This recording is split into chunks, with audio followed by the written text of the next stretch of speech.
Nearly 100 days before the Tokyo Olympics, and Japan is all set to approve strict restrictions in the capital city to combat a surge in coronavirus infections. The restrictions are expected to be announced today and will be in place till the 11th of May. Now, the coronavirus measures are pretty stringent and far less severe than a complete blanket lockdown.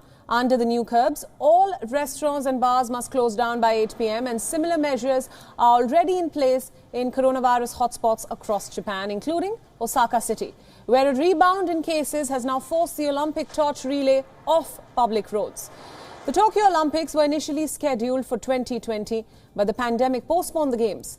The Tokyo Olympics are now supposed to commence on the 23rd of July, but a surge in cases in parts of the country has now sparked new concerns. To avoid a situation like such, the Japanese government has imposed coronavirus state of emergency across several regions in January. The emergency was gradually lifted, but what followed was a surge in infections. Tokyo reported 545 cases on Thursday, just a little short of crossing the February peak. Talking about the new measures, Tokyo's governor said, and I quote, "It is urgent that we take more and stronger steps such as reducing the flow of people between major cities, or else we are bound to see a situation where infections will spread and become more serious." Japan's COVID crisis has been much better than the West, and it has reported about 490,000 cases and more than 9,000 related deaths to date. But its vaccination rollout is lagging far behind. Even with the presence of a mutant and more transmissible variant of coronavirus, Japan has approved just one COVID-19 vaccination so far. That is the Pfizer-BioNTech jab.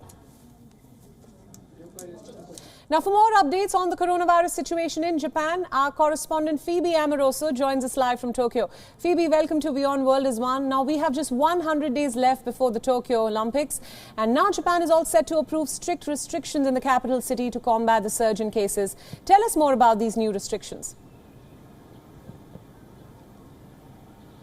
So currently, Tokyo is thinking to implement a state of what's called a quasi-state of emergency. So it differs slightly from the state of emergency that we saw earlier this year, in that the prefectural government, like now in Osaka and Hyogo Prefecture that already implemented these measures earlier this week, they can ask businesses to shorten their hours and enforce penalties if businesses don't comply. With a state of emergency, they can actually force businesses to close. So there is a slight difference there. But it's important noting that with the state of emergency, it's largely symbolic in some ways. It's a warning to the public to take extra care. There aren't such strict lockdowns as we've seen in other countries, and a lot of the measures taken to try and control the spread of infections here in Japan have been relying on people's compliance. But however, yes, as you said, we are not far away from the Olympics, and it is raising questions as how they're going to proceed with the preparations. Right. Now, Phoebe, how will these restrictions impact the Tokyo Games? Several athletes have previously expressed apprehension about participating in the Games, especially in light of the surge in cases. Is there a concern now about the Games going ahead as planned?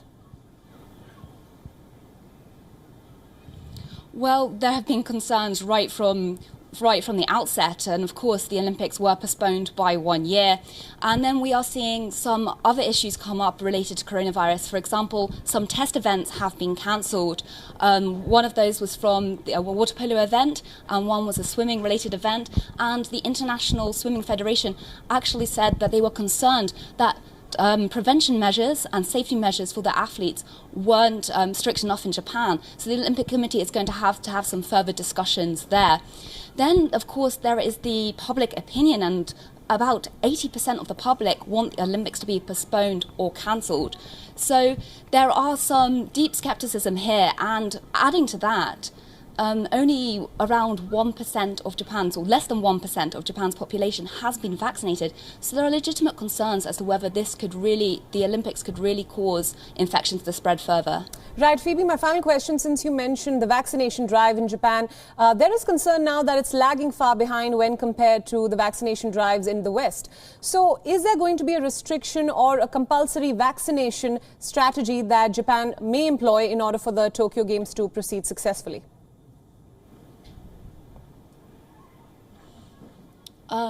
So I didn't quite catch all of that, but in terms of the vaccine rollout, it's been quite... Right. Sorry, my question, Phoebe, to you was that will vaccines be made mandatory in order to participate in the Olympics, and will the Japanese government put in fresh restrictions in order to make sure that everybody participating in the Games is vaccinated against COVID-19? Well, the government has said that athletes coming from abroad don't have to be vaccinated, but they did take the steps to prevent foreign spectators from coming.